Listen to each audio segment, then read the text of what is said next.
안녕하세요. 오늘도 사연사롱을 찾아주셔서 감사합니다. 연남동에 사는 쌍둥이 엄마예요.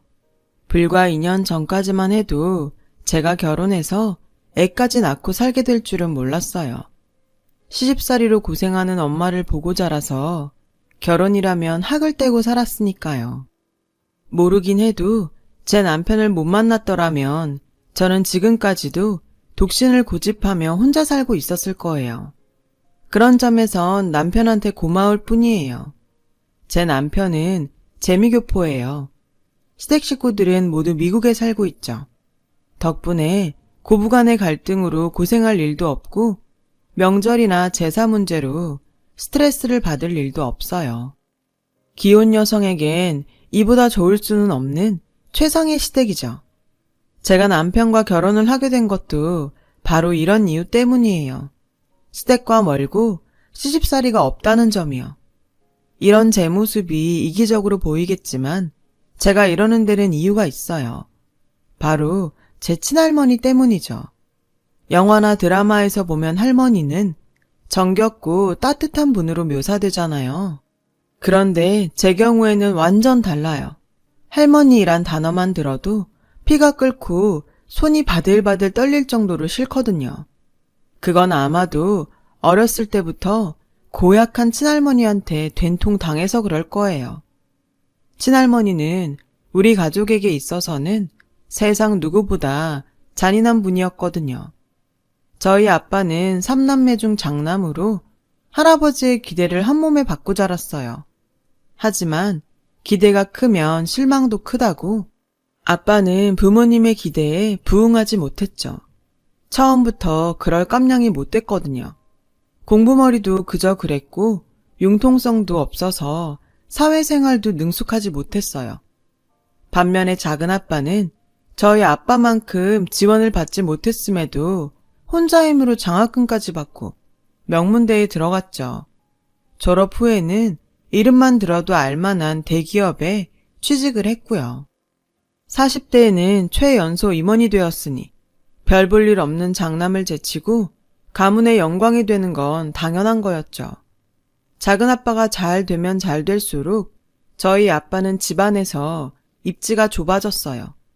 결정적으로 장남임에도 아들도 못 낳고 딸만 내리 넷을 낳는 바람에 친할머니는 일찌감치 등을 돌렸죠. 그나마 아빠를 아끼시던 할아버지마저 세상을 떠나자 결국 찬밥심세가 되었어요. 무능한 장남에게 맡겨진 임무라고는 부모 부양과 집안 대소사에 따른 책임뿐이었어요. 그리고 그건 고스란히 저희 엄마 몫이 되었죠. 이했다. 세경 받아라. 매달 말일이 되면 친할머니는 저희 엄마를 불러 생활비를 던져주시며 이런 말을 했어요. 세경이라고 아시죠? 일을 한 대가로 노비 머슴에게 주는 돈이나 물건을 뜻하는 거 아닌가요? 세경이라니. 아니, 저희 엄마가 이 집 노비라도 되나요? 세경을 받게. 어린 마음에도 그 모습이 정상적으로 보이지 않았어요. 그럴 때마다 엄마는 아무 말도 못하고 할머니가 던진 돈을 무릎 꿇고 앉아 한 장씩 주우셨죠. 제가 8살 때던가요. 돈을 줍고 있는 엄마가 너무 불쌍해서 할머니한테 따진 적이 있어요. 할머니, 우리 엄마가 거지예요? 왜 엄마한테 돈을 던져요? 자꾸 엄마한테 이러시면 저도 나중에 할머니한테 용돈 던져드릴 거예요. 엄마는 제 입을 틀어막으며 할머니한테 버릇없이 무슨 짓이냐고 했지만 정작 할머니는 표정 하나 안 변하고는 놔두라고 하셨어요. 됐다. 꼴에 성질 있다고 덤비는데 아직 지주제를 몰라 그러는 걸 누굴 탓하겠냐? 왜 네 애미한테 돈을 던지냐고? 그럼 상전이 제 집 종년한테 공수훈이 세경을 갖다 바치리? 네 애비나 애미는 이 할미한테는 하등 필요 없는 혹이다 혹. 내 돈 빨아먹는 존벌레만도 못한 것들이라고. 애미 너도 입 있으면 말해봐라. 네가 시집와서 우리 집에 해준 게 뭐냐? 밥죽 내는 기집애를 넷이나 싸지른 거. 그거 말고 한 게 뭐 있냐고. 남편 벌이가 안 되면 너라도 나가서 돈벌이를 하던가. 그것도 아니면 입이라도 줄였어야지. 넌 생각이란 건 안 하고 사는 애냐? 소정이 너도 똑똑히 들어라. 앞으로 너랑 네 동생들도 내 피 같은 돈으로 먹고 살려면 내 앞에서 고개 빳빳이 들고 빠락빠락 대들 생각일랑 일찌감치 접고 이 할미를 상점 모시듯 극진히 받들어. 안 그러면 밥도 못 얻어먹을 줄 알아. 이게 바로 저희 친할머니예요. 자식도 며느리도 심지어 손녀들까지 종부리듯 하는 못돼 먹은 노인네요. 솔직히 저는 이런 할머니보다도 저희 부모님이 이해가 안 갔어요. 이런 대접을 받으면서 왜 할머니를 모시고 사는지 이유를 모르겠더라고요. 그래서 나가 살자고 울기도 많이 울었죠. 그럴 때마다 엄마는 금방이라도 울 것 같은 얼굴로 꾹 참으시며 주방으로 들어가셨어요. 나중에 알았지만 저희 엄마는 어려서 부모님을 여인 탓에 친척집에 얹혀 살아서 친정이 없었더라고요. 집을 나가고 싶어도 갈 곳이 없어서 나갈 수도 없었죠. 할머니도 그걸 알기에 더 지독하게 엄마를 괴롭히셨던 거고요. 거기에 무능한 남편 탓에 당장 생활비도 시어머니한테 받았어야 하니 더더욱 할머니 앞에서 주눅이 들 수밖에 없었죠. 결국 저희 자매는 부모님을 따라 할머니한테 종취급을 받으며 자라야 했답니다. 할머니는 저희 자매한테 용돈을 주실 때도 옛다, 세경이다 이러면서 주셨거든요. 그렇게 비참하게 용돈을 받는 게 너무 싫어서 저와 동생들은 철이 들면서부터 용돈벌이를 시작했어요. 마당 딸린 대저택에 살면서 아이들이 용돈벌이까지 나서니 주변에서는 어린 것들이 벌써부터 돈귀신이 붙었냐며 놀려대기도 했지만 그래도 그런 소리를 듣는 편이 할머니한테 세경을 받는 것보다는 나았으니까요. 적어도 사람 취급은 받으니까요. 당시 할머니는 할아버지가 하시던 한약방을 물려받아서 운영하셨는데 할아버지 어깨너머로 배운 맥 짚는 실력이 어찌나 뛰어나던지 지방에서도 환자들이 몰려들 정도였죠. 그렇다 보니 한약방도 할아버지가 하시던 때보다도 훨씬 장사가 잘 돼서 아예 한약방이 새 들어있던 건물까지 사들일 정도였어요. 할머니는 그렇게 번 돈으로 저희 가족을 건사하셨고 부동산에도 투자를 하셨죠. 할머니의 돈을 관리하는 건 작은엄마였어요. 작은엄마는 70년대 강남개발 당시 땅을 팔아 떼돈을 번 벼락부자의 고명딸로 부친의 영향을 받아 땅 투기로 돈 꽤나 쥐고 사는 사람이었어요. 할머니한테는 입안에 혀처럼 구는 여우 같은 사람이기도 했고요. 곰 같은 저희 엄마와는 전혀 달랐죠. 당연히 할머니는 작은 엄마를 아끼고 예뻐하셨어요. 용돈도 잘 주고 앞에서 살갑게 굴고 게다가 할머니 자산까지 알아서 불려주니 왜 안 그렇겠어요. 거기다 결정적으로 아들 손주를 둘이나 낳아주었으니 말 다 했죠. 할머니의 총애를 받던 작은엄마는 할머니만큼이나 저희 엄마를 무시했어요. 명절이나 제사 때도 설거지 한 번을 안 하면서도 할머니 앞에서 음식 타박까지 해댔죠. 형님, 전복을 이렇게 바싹 구우면 어떡해요? 기껏 어머님 드리려고 크고 비싼 걸로 보냈더니 다 망쳤네. 형님 친정에선 전복도 안 먹어보고 살았어요? 이걸 다 어째? 저희 엄마한테 친정이 없는 걸 알면서도 말끝마다 엄마 친정을 들먹거렸어요. 그러면 기다렸다는 듯 할머니가 끼어들어 한 소리씩 보태셨죠. 제가 어디 그럴 친정이라도 있더냐? 고기도 먹어본 놈이 먹는다고 뭘 먹어봤어야 제대로 음식을 하지. 괜히 작은애 돈만 썼구나. 큰애 너 뭐하니? 작은애한테 사과 안 하고. 아주 쌍으로 저희 엄마를 괴롭히는데 생각 같아선 동생들이랑 같이 달려들어 머리채라도 잡고 싶었지만 그랬다가는 오히려 저희 엄마가 더 힘들어질까봐 꾹 참아야 했어요. 이런 지옥 같은 생활은 제가 대학을 졸업하고 회사에 다닐 때까지 이어졌어요. 그런데 모든 일에는 끝이 있다고 우리 가족의 종살이도 엔딩을 맞게 되었죠. 막내 동생까지 대학에 들어가자 드디어 자신만의 시간을 갖게 된 엄마는 구청에서 하는 문화센터에 다니셨어요. 붓글씨며 퀼트, 그 밖에도 이런저런 강좌를 수강하셨는데 그러다가 부동산 경매 강좌를 듣게 된 거예요. 1년을 꼬박 달려들어 공부하던 엄마는 강사의 추천으로 빌라를 낙찰받게 되었죠. 시세보다도 말도 안 되게 저렴한 가격으로요. 그런데 그 사실을 안 할머니가 엄마의 머리채를 잡고 욕설을 퍼부으며 도둑으로 몰아세우지 뭐예요. 엄마가 당신 돈을 훔쳐 집을 샀다는 거죠. 니까년이 무슨 돈이 있어서 집을 사? 네가 나 몰래 내 돈 빼돌려서 산 거 내가 모를 줄 알고 그래. 내놔라 이 도둑년아. 이게 이젠 상전돈까지 손을 대?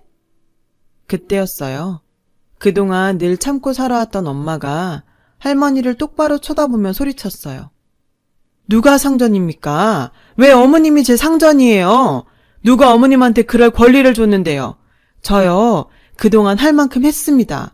무능한 남편 만난 탓에, 아들 자식 못 낳은 탓에, 말도 안 되는 집구석에 시집 온 탓에 죽은 듯이 살았다고요. 제가 정성 다해 어머님을 모시면 언젠가 어머님도 알아주실 줄 알았어요. 그런데 제가 사람을 잘못 봤네요. 기대라는 건 사람한테 해야 하는 건데 어머님은 사람이 아니시네요. 개 돼지만도 못한 짐승이네요. 그래서 더는 안 참을랍니다. 그리고 저요, 집 사는데 어머니 돈 한 푼도 안 건드렸어요. 그 집은 우리 애들이 어려서부터 고사리 손으로 한 푼 두 푼 모은 돈에 쟤들 월급 모은 걸로 산 겁니다. 그러니까 억지 좀 그만 부리시라고요. 엄마는 얼굴이 벌개지도록 소리쳤어요. 그 모습에 할머니는 적잖이 놀란 눈치였죠. 하지만 순순히 물러서지는 않았어요. 이년이 어디서 눈을 똑바로 뜨고 상전한테 대들어? 너 내 집에서 내 쫓기고 싶어? 그놈의 상전. 제발 그만 좀 하시라고요. 저요, 어머니 몸종 아니에요. 그러니까 이런 말 들을 이유 없다고요. 그리고 어머님이 나가라고 안 해도 저희 이 집 나갈 거예요. 그러니 걱정 마세요. 다리미 판잣집인들 이 집 구석보다 마음이 불편하겠어요? 빌어먹어도 어머님 돈보다는 낫겠죠. 그렇게 우리 가족은 할머니 집을 나왔어요. 지방에서 기숙사 생활을 하시던 아빠는 전화로 이 사실을 전해 들으셨고 말없이 한숨만 푹푹 쉬시다가 체념한 듯 알았다고 하셨어요.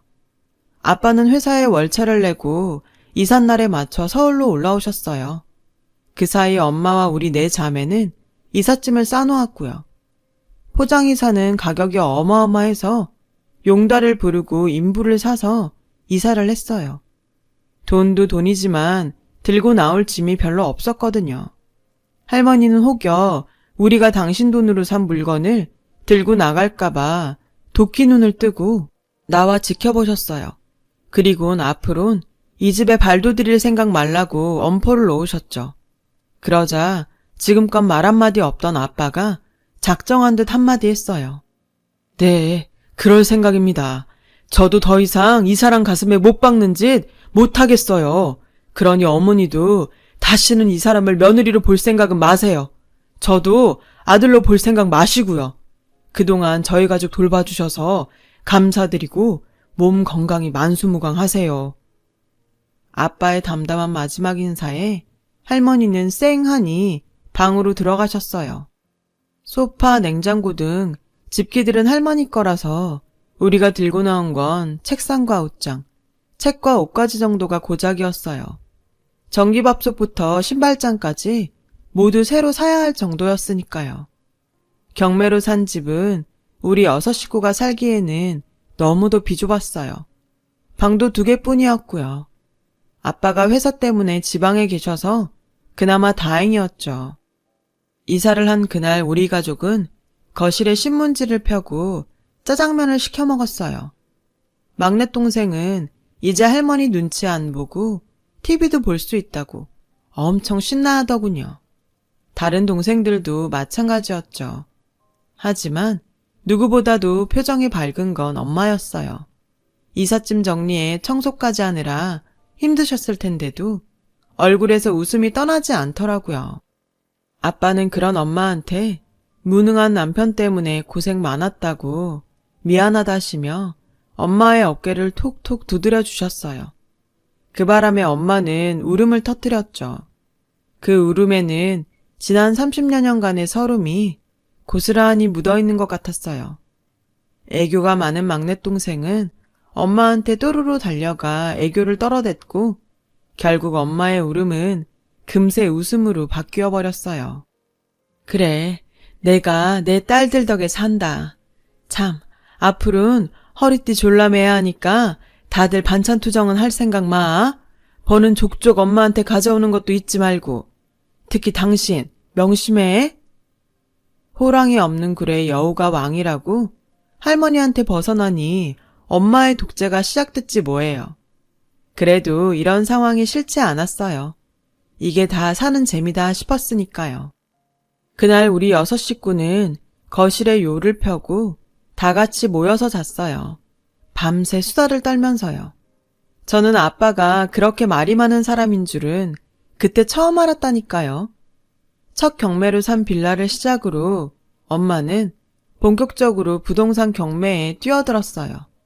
아빠의 월급과 우리 자매들의 월급으로 엄마는 이후 몇 개의 빌라를 더 샀고 그 빌라에 세를 놓거나 되팔아서 목돈을 만들어 나갔죠. 그렇게 10년 가까이 경매 부동산으로 돈을 굴린 엄마는 드디어 상가 건물을 손에 쥐게 되었어요. 그러던 어느 날 세입자가 집으로 전화를 했더라고요. 사정이 있어 그러니 이번 달 월세를 다음 달까지 미뤄달라는 부탁 전화였죠. 그런데 평소 엄마 모습과 달리 찬바람이 쌩쌩 부는 목소리로 오늘 직접 가게로 찾아갈 테니 얼굴 보고 얘기하자고 하더라고요. 낯선 엄마의 모습에 저랑 동생들은 많이 놀랐어요. 전화를 끊은 엄마는 저희들을 보며 작심한 듯 말했어요. 니들도 같이 갈래? 엄마가 보여주고 싶은 사람이 있는데. 모처럼 휴일이라 집에서 쉬고 싶은 마음이 간절했지만 왠지 엄마가 저희들한테 보여주려고 직접 가게로 찾아가겠다고 한 것 같아서 동생들과 함께 엄마를 따라 나섰어요. 그런데 도착해보니 낯익은 곳이더라고요. 친할머니 한약방이 있는 건물이었죠. 엄마가 경매로 산 건물이 친할머니 건물인 줄은 꿈에도 몰랐거든요. 엄마는 당당하게 어깨를 펴고는 한약방 문을 열고 들어갔어요. 저희 자매들도 뒤따라 들어갔죠. 엄마와 저희들의 방문에 안에서 기다리고 있던 할머니와 작은엄마가 얼굴을 찡그리더군요. 왜 우리가 왔는지 모르는 눈치였어요. 이것들이 어디라고 떼거지로 몰려와? 왜? 이제라도 무릎 꿇고 싹싹 빌려고 개떼처럼 몰려온 거냐? 그런 거라면 됐다. 난 니들 받아줄 생각 없으니 당장 꺼져. 여전하시네요. 그런데 어쩌죠? 제가 지금 여길 나가면 어머님이 꽤 곤란해지실 텐데요. 괜찮으시겠어요? 이 상황 감당하실 수 있겠냐고요? 니깎게 뭐라고 내가 곤란해? 내 집에서 빌부터 먹고 살던 년이 손바닥만한 집 하나 장만했다고 어깨에 힘 좀 주고 싶은 모양인데 딴 데 가서 알아봐. 당장 안 꺼져? 그 성질은 여전하시네요. 불과 30분 전까지만 해도 이달 월세 좀 밀어달라고 사정사정 하시던 분이. 그 말에 할머니와 작은엄마는 입이 떡 벌어졌어요. 새로 바뀐 건물주가 저희 엄마라는 걸 몰랐던 모양이에요. 엄마는 보란듯이 휙 돌아섰어요. 그때였죠. 얘 아가 어딜 가는 게냐? 그러니까 내 건물을 산 게 너란 말이지. 아휴 살았다. 하늘이 도왔어. 하마터면 알거지로 쫓겨날 뻔했지 뭐냐. 부동산 여자가 하도 주인 연락처를 안 가르쳐 주길래 며칠을 끙끙 앓았잖냐. 내 식구가 건물주가 된 걸 알았다면 그건 걱정 안 해도 되는 건데 말이다. 그건 그렇고 이참에 간판도 바꾸고 가게 내부 수리도 해야 되니까 큰애한테 연락해서 인테리어 업자 좀 찾아보라고 해라. 네가 건물까지 살 정도로 돈이 있는 모양인데 인테리어비는 니네가 내는 걸로 하고. 자식 키운 보람 이제야 찾는구나. 어머님, 그게 무슨 말씀이세요? 제가 건물을 산 거랑 어머님 가게 인테리어랑 무슨 상관이 있다고요? 전 오늘 월세 못 내겠으면 가게 빼라는 최후 통첩하려고 온 거예요. 월세가 벌써 2달이나 밀리셨는데 이달 월세도 못 내신다니 건물주로서 별 수 없잖아요. 내가 땅 파서 장사하는 사람도 아니고.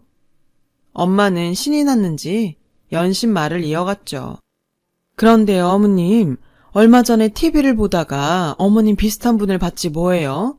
아들 낳는 한약이라고 속여서 비싼 값에 썩은 한약재를 달에 팔았다네요. 설마 어머님은 아니시죠?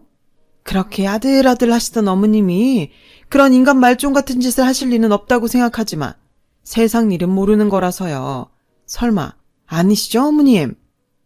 엄마는 다 알면서 일부러 할머니를 놀려대며 빈정거렸어요. 얼마 전 TV를 통해 그 사건을 접한 우리 식구들은 단박에 사기꾼이 누구인지 알아봤거든요. 그건 바로 말투 때문이었죠. 우유값을 받으러 온 사람한테 모자이크 속 사기꾼은 이렇게 말했거든요. 옛다, 세경이다. 그 말에 우리 가족은 입이 떡 벌어졌죠. 그런 말을 쓰는 사람은 할머니뿐이니까요. 엄마는 그 일을 끄집어내 할머니 속을 뒤집어 놓을 작정이었던 거예요. 할머니 건물을 낙찰받은 것만 봐도 지난 10년 동안 엄마가 얼마나 칼을 갈며 이날을 기다렸을지 뻔했어요. 30년간 시집살이를 하면서 딸들 앞에서 비참한 꼴을 보이며 살았던 엄마는 그 딸들 앞에서 통쾌한 복수를 하고 싶었던 게 분명했죠. 그 마음을 알기에 우리 자매들은 엄마를 말리지 않았어요. 할머니는 입술을 바들바들 떨며 말했어요. 너 설마 이 늙은 시애미를 놀리려고 애들까지 끌고 온 거냐? 나 망한 거 확인하려고 온 거냐고. 그래도 난 부모 없이 자란 널 며느리로 받아주고 지난 30년간을 니들 새끼까지 건사해온 사람이다. 그런데 네가 나한테 이럴 수 있는 거냐? 네가 나한테 이러면 안 되는 거다. 며느리로 받아줘요? 언제 어머님이 저를 며느리로 봐주셨어요? 그런 사람이 매달 세경 던져주며 종년이라고 불러요? 입은 삐뚤어져도 말은 바로 하랬다고? 어머님한테 저는 돈 주고 부리는 종년이었지. 단 한 번도 며느리 아니었어요. 내 딸들도 어머님 손녀가 아니라 종년 딸 취급받고 자랐다고요. 우리가 모자이크 처리된 어머님을 어떻게 알아봤을 것 같아요? 옛다, 세경이다. 그 말 때문이었어요. 지난 30년간 어머님이 저희 가족한테 했던 그 모진 말 때문이었다고요. 어머님한테 며느리는 돈 있는 집 딸인 동서밖에 없잖아요. 이제는 그나마 동서 친정도 망해서 며느리 취급을 하실지는 모르겠지만요. 암튼 계약 기간도 이미 지났고 월세도 3달이나 밀리셨으니 당장 가게 비워주셔야겠어요. 그리고 모든 계약은 중개사 통해서 할 테니 저한테 전화하지 마세요. 아셨어요? 얘들아, 가자. 그렇게 엄마와 우리 4자매는 그 길로 돌아서 나왔어요. 할머니는 달려나와 저희 엄마 팔을 붙잡고 당신이 잘못했다고 싹싹 비셨지만 엄마는 눈길 한 번 안 주고 차에 올랐죠. 그리고 얼마 뒤 부동산 중개인을 통해 할머니를 내보내고 새로운 세입자를 들였다는 연락을 받았어요. 그날 엄마는 욕실에서 한참을 우셨어요. 엄마의 지난 30년은 그렇게 눈물에 씻겨 나갔죠. 그 일이 있고 얼마 뒤 고모를 통해 할머니 소식을 들을 수 있었어요. 그 많던 할머니 재산은 할머니 몰래 작은엄마가 친정 부도를 막는 데 써버렸는데 결국 부도를 막지 못해서 모두 날아갔다고 하더라고요. 할머니는 그 길로 작은엄마를 찾아가 악다구니를 쓰며 내 돈 내놓으라고 작은엄마 머리채까지 잡고 싸우다가 제 성질에 못 이겨 실신을 하셨다네요. 하지만 그게 끝이 아니었어요. 가짜 한약 피해자들한테 위자료를 배상하느라 집까지 팔아야 했거든요. 얼마 남은 돈으로 할머니는 요양원에 들어가셨다는데 충격으로 말을 못하신다고 하더라고요. 그동안 당신 입으로 지은 죄를 그렇게나마 맡게 된 거죠.